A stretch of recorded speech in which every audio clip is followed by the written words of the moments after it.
I want to see, like, why do you think 18 is the age of consent? The LGBTQ plus movement. I know that the LGBTQ movement is a Marxist movement. I live like a capitalist every single day, Shank. There's nothing smart about you, Jim. I live what I believe. Now, less than it. I practice what I believe, Shank. I'm going to debunk you, and then you're going to respond to it. Now, if you can't handle the fact that I was able to prove you wrong, you can respond. I could do that. Debate. The sport of intellectually dominating your opponent in the marketplace of ideas. Whether it's Ben Shapiro, Dean Withers, or Tucker Carlson, the sport has seen many greats grace the mic over the years. But now, a new line's entered the den. It's me. For those of you who don't know, I was on Jubilee. Right, How do you guys Sweeney? define feminism? If Sweeney is the anti-feminist, this is the strongest play you could make. If I went into this show, 100% role play as a gay guy. Jubilee is a popular political YouTube channel, which hosts a variety of game shows and debates. The episode I was in wasn't in a debate format though. It was kind of like IRL Among Us, where I was trying to prove to everyone that I was a feminist. Wait, this guy likes women? Get him! Oh no, please no. Anyways, because of my Jubilee appearance, when I was checking my email this morning, I received a rather interesting inquiry. It was from this new YouTube channel, which specializes in the sport of debate. Basically, they set up these 1v1 debate battles, where the participants argue on opposite sides of a particular issue. And in the email, they told me they already have an opponent lined up for me, and they want me to debate him. So naturally, I asked, how much money? And they said, oh, we're not paying you. And I was like, okay, I'm down. So you might be wondering why I'm agreeing to this. I've never debated in my life, and I don't even know if I'm good at it, but that's kind of the point. These guys that always pop up on my Instagram reel are always destroying their competition. No matter what, they assert their intellectual dominance until their competition cowers in fear. And ultimately, they win. And I don't know about you, but I want to be a winner. Too long have I, too long have I sat on the sidelines and faded into the shadows. Too long have I watched these magnificent speakers grace our smartphones with their beautiful words and insults. Too long have I ignored my ability to put others down and uplift myself. I'm going to become just like them, win this debate, and become the next great debater. Yeah, but I don't really know how to debate. I should probably ask someone for help. Should I be looking at the camera? Should I not be looking? Test. It's like a TV show. You can do whatever. Okay. Hi, guys.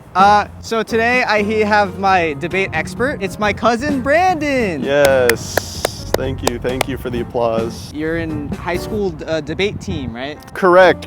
What is the purpose of debate? The beauty of it is proving the other person wrong. Do you think you're qualified and capable to turn me into a pro debate guy? Yeah, I think I definitely could. Let's do it. Whippy. Okay, I'm ready for class. I don't know where Brandon is. Yeah, me neither. Hola, clase. My name, Brandon. Yeah, I know. Tell us your history of debating. I've never debated. That's why we're here today, because I want, no matter what, to be able to know that I'm gonna win the debate. Let's start off immediately with appearance. Is what you're saying, like, should I be dressing a certain way at the debate to really assert myself? Like, formally, you'll have that common ground. What are you even here for? I'm debating if men are unfairly represented in the media. What research have you been doing for this topic? Research? Research! Going into a debate, one must research the topic they're going into. Oh. I'm taking notes, by the way. Someone who takes advantage a lot, Charlie Kirk. He plans these things out, right? He goes to a college, he sets up shop, he knows what he's going to be talking about. And so, I would assume that he picks opponents that also have, like, done a lot of research, right? That's the point where I'm getting to. The people he's discussing with are using passion other than research itself. What you're saying is, if I really want to win the debate, I can manipulate my research into a way that might not necessarily be truthful to this debate, but if I elicit it in a certain way and really crush my opponent, I can win? So, no, you're right. Listen to question B. Are you going in there to win? Yes.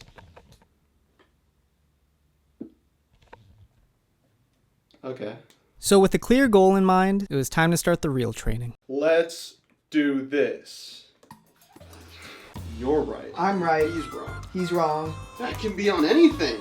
You say about the overrepresentation of the men in media, but you're representative of your whole mushroom kingdom. He's a woman. You're just saying that because you're Italian! Go back to Blooming Mario and eat some spaghetti! What did you just see? Look, me? Let's try it. Let's try it. A lot of modern movies find men in roles that are very narrow. What do you say about that? Who's the all-time leading scorer in the NBA? Who's 5th in assists? LeBron James! Alright, so... Cleveland! Not all you see me as a spaghetti eating Italian. Problem Like in is, Game but the 7, problem, you're 2017 still NBA bringing Finals. up LeBron. He's still bringing up LeBron. Return in the ravioli. Eat you off of the sheet. Add you to my pizza, you monster motherfucker.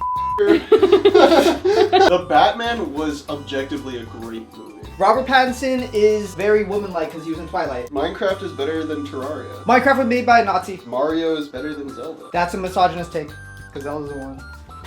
The greatness. That was when he blocked Big With all. It's pressure! Are you getting pressured enough? Are you debating hard enough? What do I do if the other person is right? We're not.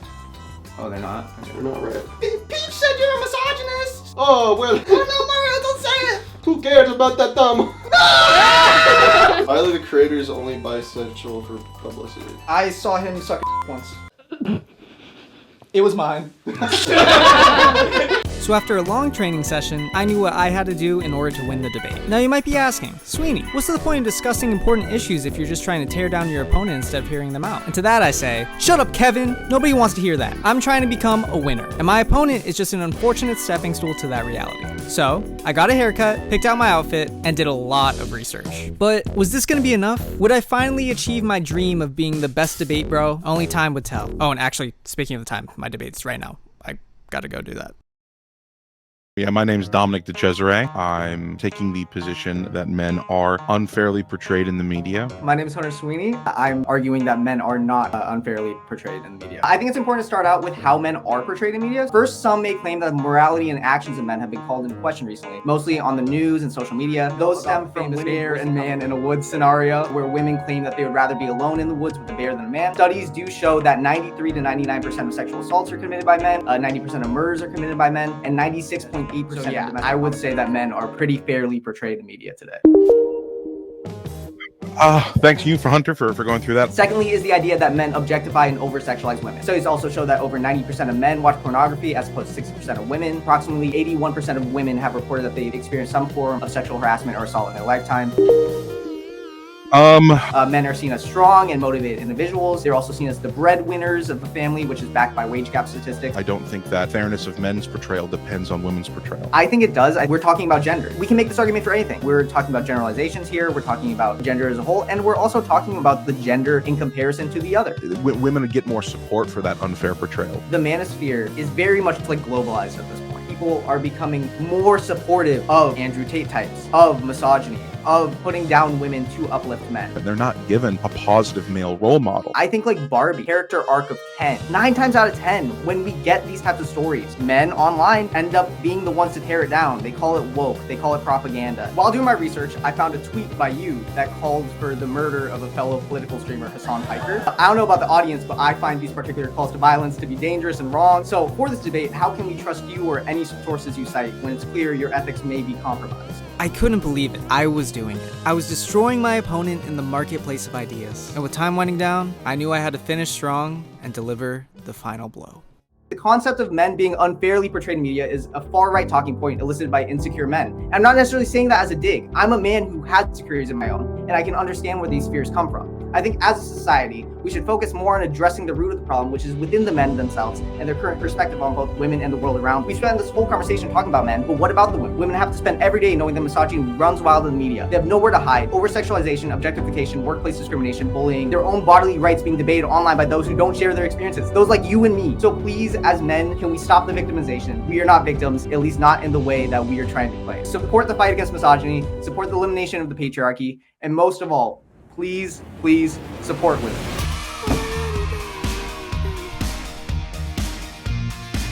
That's right, I officially won my first debate. After all of my hard work, I was able to bask in the glory of my enemy's defeat, and it was fantastic. I had won. But what if I told you I was lying? I didn't win. Mainly because there's no winning in the first place. Unfortunately, I became lost in the concept of debating. I was obsessed with the idea of winning and how that would make me feel, but in the process, I ignored the effects of what I was doing. As a person who's passionate in my beliefs, my goal is always to open people's minds and inspire empathy in them. And debate's not that. There were multiple things that my opponent said that I actually agree with, but I couldn't say that because that would be me losing points in the debate. I think as a society, we should focus more on hearing each other rather than fighting each other. And I don't mean that in some dumb, enlightened, centrist way. I mean, we should discuss things in a way that the other side can understand. Because if we're constantly just trying to win a debate, how can we ever expect to actually change someone's mind or end up on the same page? But what do I know? I'm no longer a debater because as of today, I'm retired. Thanks for watching.